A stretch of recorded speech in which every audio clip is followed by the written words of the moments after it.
हम ऐसे देश में जी रहे हैं जहां पर नरेंद्र मोदी देश के प्रधानमंत्री रहते आप यमन में जीना चाहती हैं? उन्होंने कहा आप सीरिया में जीना चाहती हैं? मेरा सवाल हाँ, बताइए। उन्होंने वायनाड के लिए कहा कि राहुल गांधी वहां चुनाव इसलिए लड़ने गए हैं क्योंकि वहां पर उनको मालूम है कि हिंदू उन्हें वोट नहीं करेगा।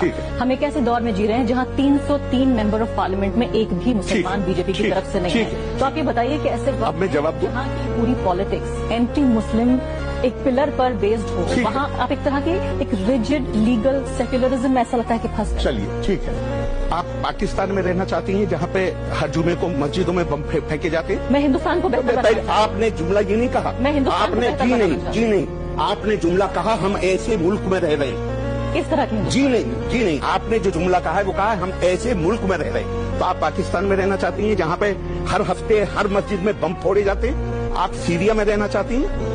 आप यमन में रहना चाहती हैं? आप कौन से मुल्क में रहना चाहती हैं जहाँ लोगों के इंटरेस्ट जो हैं उनके हुकूक महफूज हैं? और मुझे कोई एक मुल्क का नाम बता दिए। आप जिस मुल्क में रह रही हैं वो मुल्क वो है जहाँ देवबंद वालों को इसकी इजाजत है।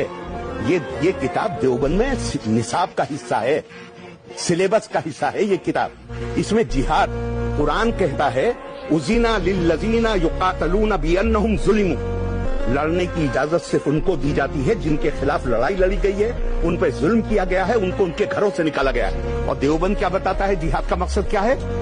शरीयत में जिहाद दीन हक की तरफ बुलाने और जो उसे कबूल न करे उससे जंग करने को कहते हैं।